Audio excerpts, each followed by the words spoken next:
पिछले एपिसोड में हमने देखे थे कि कैसे चिजीवा ने सिमोन को अपने थ्रेड में कैद कर लिया था। एपिसोड वहीं से स्टार्ट होता है। चिजीवा सिमोन को घुटने में लाकर हंसने लगता है तो रोकरो सिमोन के पास आकर उसे छुड़ाने की कोशिश करता है। तो चिजीवा कहता है थ्रेड को काट दो जिससे वो मर जाएगा। तो रोकरो हैरान होने लगता है। चिजीवा मोमोची के स्टाइल में कहता है ये चिजीवा के स्पेल पावर से बना है जिसे जबरदस्ती तोड़ने से वो शरीर पर रह जाता है और शरीर को अंदर से तबाह कर देता है। फिर सिमोन के हाथ से थ्रेड को तोड़ देता है जिससे उसके हाथ में मिस्मा फैलने लगता है और वो दर्द से चिल्लाने लगता है। चिजीवा सिमोन से कहता है तुम मेरी कठपुतली हो, तुम्हारी जिंदगी मेरे हाथ में है। आगे तुम ट्विन स्टार एक्सॉर्सिस्ट की जान बचाने वाले थे ना, कहते हुए उसे ट्विन स्टार एक्सॉर्सिस्ट को मारने का ऑर्डर दे देता है। फिर हमें बाकी 12 गार्डियन की तरफ दिखाया जाता है। वे सभी अलग अलग जगह पर एक्सॉर्सिस्ट के गायब होने पर जांच कर रहे होते हैं पर उन्हें कुछ पता नहीं चल पाता। फिर आगे हम स्कूल में देखते हैं जहां सिमोन अपने आप को कंट्रोल कर रहा होता है। कहता है तुम्हारी कठपुतली बनने से अच्छा मैं खुद को मारना पसंद करूंगा और थ्रेड को तोड़ने लगता है तो रोकरो उसे पंच मारकर रोक देता है। तभी बेनियो और मयूरा चिजीवा पर हमला करते हुए वहां स्मोक फैला देते हैं। स्मोक के हटने पर हम देखते हैं कि वे चारों वहां पर नहीं होते। ये देखकर चिजीवा कहता है ये कितना दिलचस्प होते जा रहा है, मैं तुम्हें धीरे धीरे मारूंगा। और फिर स्कूल के सभी कैद छात्रों को उन्हें ढूंढने के लिए भेज देता है। फिर हम स्कूल को बाहर से देखते हैं जो पूरी तरह थ्रेड से घिरा होता है। फिर हमें इनकी तरफ दिखाया जाता है जहां रोकरो सिमोन पर चिल्लाने लगता है कि क्या तुम खुद को मारना चाहते हो। सिमोन कहता है तुम दोनों की रक्षा करना मेरा कर्तव्य है, चाहे मेरी जान क्यों न चली जाए। जिससे रोकरो और सिमोन का बहस होने लगता है कि तभी उनके बीच बेनियो आकर सिमोन के थ्रेड को काट देती है। सिमोन हैरान हो रहा होता है। मयूरा इम्प्योरिटी तालिस्मान का यूज कर उसे शुद्ध कर देती है जिससे सिमोन पर मिस्मा का प्रभाव नहीं होता। रोकरो के पूछने पर बेनियो कहती है ये मयूरा का आइडिया था। तो मयूरा बताती है जब चिजीवा ने थ्रेड को तोड़ा तो कुछ समय बाद ही मिस्मा फैला था। अगर हम इससे पहले शुद्ध कर दें तो ये नहीं फैलेगा। इधर थ्रेड के कटने से चिजीवा को पता चल जाता है। कहता है वे लोग धागे से बचने का रास्ता निकाल लिया लेकिन इससे क्या, वे यहाँ से कहीं नहीं जा सकते। फिर हम इन चारों की तरफ देखते हैं। ये लोग टीम बनाकर चिजीवा को हराने वाली बात कर रहे होते हैं जहाँ मयूरा और बेनियो साथ ही किनाको एक टीम में होंगे और छात्रों को थ्रेड से छुड़ाएंगे। तो वहीं दूसरी टीम में सिमोन और रोकरो चिजीवा को हराने वाली बात करते हैं। तो किनाको कहता है तुम उनसे कैसे हराने वाले हो, वो बहुत ताकतवर है और तुम मर भी सकते हो। तो सिमोन कहता है हमें दाव खेलना पड़ेगा और एक तालिस्मान निकाल कहता है ये मेरा ट्रम्प कार्ड है। फिर सीन शिफ्ट होता है। रोकरो और सिमोन चिजीवा के सामने आ जाते हैं। तो चिजीवा कहता है लगता है तुमने हार नहीं मानी है। तो वे कहते हैं जाहिर है हम तुम्हें हराने आए हैं। ये सुनकर वो गुस्से से कहता है मैं तुम्हारे टुकड़े टुकड़े कर दूंगा और तालिस्मान निकालकर अपने आप को ट्रांसफॉर्म कर लेता है। तो वहीं दूसरी ओर स्कूल के अंदर बेनियो और मयूरा साथ में मिलकर छात्रों को थ्रेड से छुड़ा रहे होते हैं। तो किनाको उन छात्रों को एक रूम में ले जा रहा होता है। फिर हम बाहर का सीन देखते हैं जहां चिजीवा मैं तुमसे मोमोची का बदला लूंगा करके हमला करने आगे बढ़ता है। तो रोकरो तालिस्मान से अपने ऊपर कवच बनाकर बचने लगता है।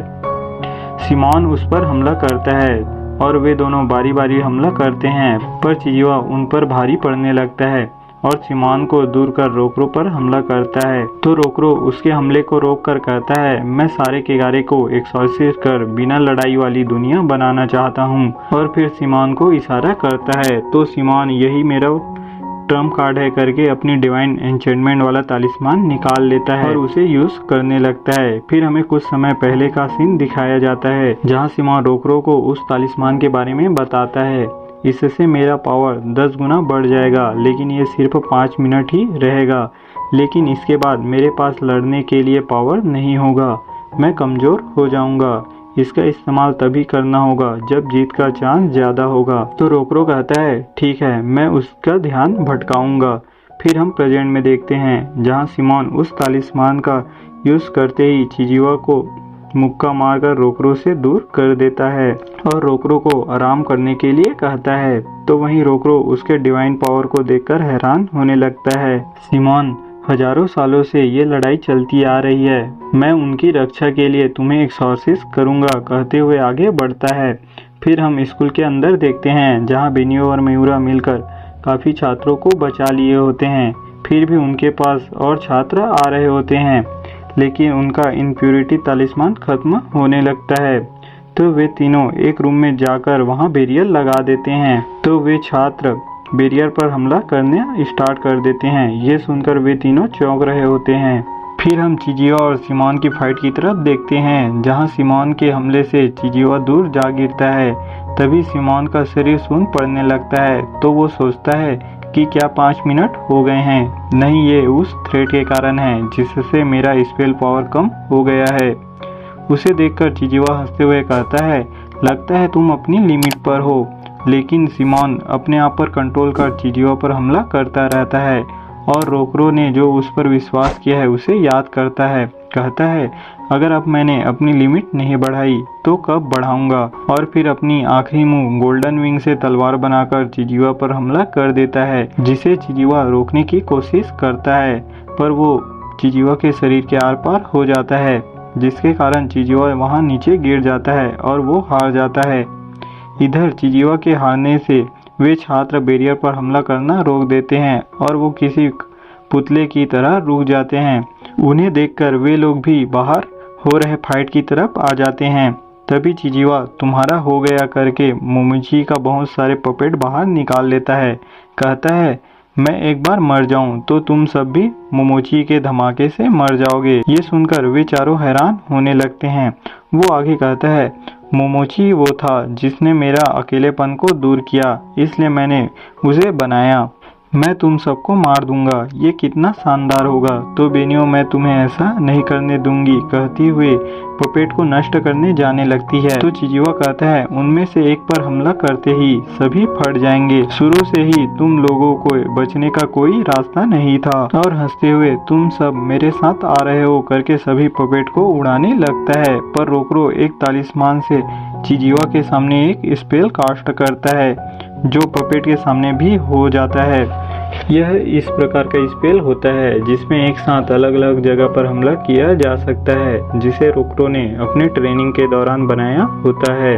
रोकरो आगे ये कहते हुए कि मैं और किसी को मरने नहीं दूंगा, चिजीवा पर अपने गोल्डन स्मैश से हमला करता है, जिससे चिजीवा के साथ साथ सभी पपेट भी एक्सॉर्सिस्ट हो जाते हैं, जिसके कारण सभी छात्रों से थ्रेट गायब हो जाते हैं।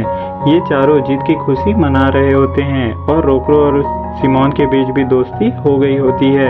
तो वहीं हम कुरानाशी को किसी और बिल्डिंग के ऊपर देखते हैं जहां कुरानाशी कहता है, अच्छा काम किया चिजीवा, इससे काफी समय मिला, अब ज्यादा वक्त नहीं लगेगा, सभी एक्सॉर्सिस्ट गायब हो जाएंगे।